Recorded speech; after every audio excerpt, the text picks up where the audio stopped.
A little over midnight on June 26, 1975, the then Prime Minister Indira Gandhi made this announcement that you're about to hear on the All India Radio. The President has proclaimed emergency. This is nothing to panic about. साल था 1975। 25 जून और 26 जून की आधी रात को राष्ट्रपति फारुकद्दीन अली अहमद के signature करने के साथ ही देश में पहला इमरजेंसी लगा था। राष्ट्रपति फारुकद्दीन अली अहमद ने प्रधानमंत्री इंदिरा गांधी के नेतृत्व वाली सरकार की सिफारिश पर इंडियन कॉन्स्टिट्यूशन के आर्टिकल 352 के अधीन देश में पहला इमरजेंसी की घोषणा की थी। भारत में इमरजेंसी 1975 के पहले 2 बार लग चुका था। पहली बार लगा था साल 1962 में इंडो चाइना वॉर के दौरान और दूसरी बार लगा था इंडो पाकिस्तान वॉर के दौरान, जब इंडिया और पाकिस्तान का युद्ध चल रहा था, तब दूसरी बार इमरजेंसी डिक्लेयर की गई थी। चलिए अब जानते हैं आखिर इंदिरा गांधी के द्वारा इमरजेंसी लगाई क्यों गई थी। ये बात है साल 1971 के चुनाव की, जब इंदिरा गांधी ने अपने पार्टी को अनप्रेसिडेंटेड जीत दिलाई थी और वो खुद भी बड़े मार्जिन से जीती थी। खुद इंदिरा गांधी की जीत पर सवाल उठाते हुए उनकी ओपोनेंट राजनारायण ने साल 1971 में इस मैटर को कोर्ट तक ले गए थे। एक यूनाइटेड सोशलिस्ट पार्टी कैंडिडेट के तौर पर इंदिरा गांधी के सामने रायबरेली सीट पर चुनाव लड़ने वाले राजनारायण ने आरोप लगाया था कि इंदिरा गांधी ने चुनाव जीतने के लिए गलत तरीके का इस्तेमाल किया है और इस मामले की सुनवाई हुई और इंदिरा गांधी के चुनाव को कैंसिल कर दिया गया और इस फैसले से इंदिरा गांधी गुस्सा होकर देश में इमरजेंसी की घोषणा की गई थी। उन्होंने बिना कैबिनेट की फॉर्मल मीटिंग के इमरजेंसी लगाने की घोषणा कर दी थी और इमरजेंसी के दौरान रूलिंग पार्टी कांग्रेस ने आम आदमी की आवाज को कुचलने की कोशिश की। इसका बेसिक प्रोविजन था कि आर्टिकल 352 के तहत सरकार को मिले अनलिमिटेड राइट्स। इंदिरा गांधी जब चाहे पावर में रह सकती थी। लोकसभा विधानसभा के लिए कोई चुनाव की जरूरत नहीं थी। मीडिया और अखबार को आज़ादी नहीं थी और कांग्रेस सरकार इस समय किसी भी प्रकार का लॉ पास कर सकती थी। और इमरजेंसी के दौरान हजारों लोगों की एक साथ नसबंदी कर दी गई।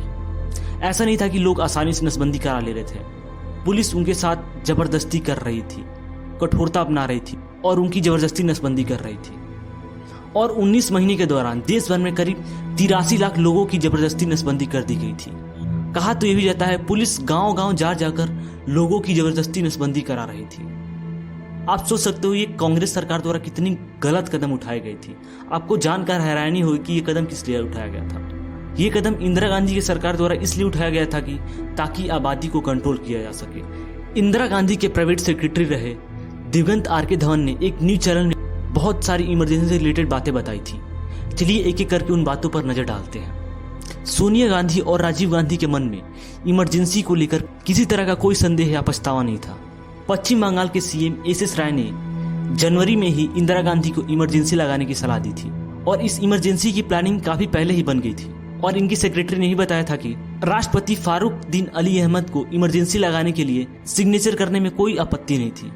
वह तो इसके लिए तुरंत तैयार हो गए थे और इस इमरजेंसी के बहुत सारे राज खोले थे इनके सेक्रेटरी आर.के. धवन ने। उन्होंने ये बताया था कि इमरजेंसी के दौरान मुख्यमंत्रियों की मीटिंग बुलाकर इंस्ट्रक्शन दिया गया था कि आरएसएस के उन सभी मेंबर्स और ऑपोजिशन पार्टी के नेताओं की लिस्ट तैयार की जाए और उन्हें एक एक करके गिरफ्तार किया जाए। इमरजेंसी की घोषणा के साथ ही सभी नागरिकों के फंडामेंटल राइट्स को बैन कर दिया गया था।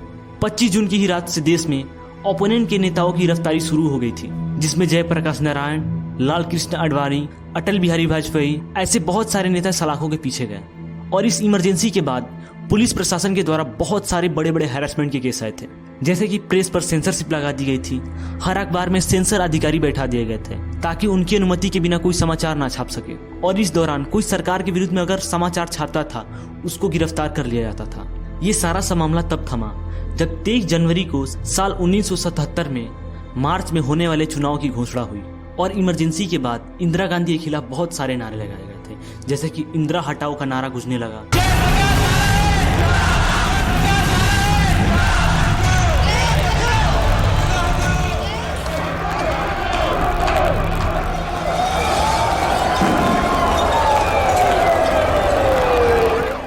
और गरीबी हटाओ का नारा गूंजने लगा। हालांकि गरीबी हटाओ के कारण ही इंदिरा गांधी सत्ते में आई, पर उन्हें नहीं पता था कि उनके इमरजेंसी लागू करने के फैसले के बाद इंदिरा हटाओ का भी नारा गूंजने लगेगा। इंदिरा गांधी के इमरजेंसी फैसले के बाद 2 सबसे बड़े कारण सामने आए। पहला कारण चीन के जनसंख्या नियंत्रण के रास्ते पर चलने के लिए इंदिरा गांधी ने संजय गांधी के साथ लिए गए नसबंदी का कदम उठाया और जिसके बाद भारतवासियों ने इंदिरा हटाओ का नारा तय कर लिया। और दूसरा कारण था कि इंदिरा गांधी ने इमरजेंसी जैसा पहला कदम उठाया था और उन्होंने दूसरा गलत डिसीजन लिया नसबंदी वाला, जिसे खुद उन्होंने अपनी राजनीतिक सफर का सबसे बड़ा गलत फैसला माना था। आई होप आपको ये इंदिरा गांधी की इमरजेंसी वाला केस समझ आया होगा। अगर ये वीडियो पसंद आई हो तो वीडियो को लाइक कर दीजिएगा और जाके चैनल का कंटेंट चेकआउट करिए। चैनल भी ग्रोथिंग फेज में है तो चैनल को सब्सक्राइब कर लीजिएगा। मिलते हैं नेक्स्ट वीडियोस में। सी या टाटा बाय बाय।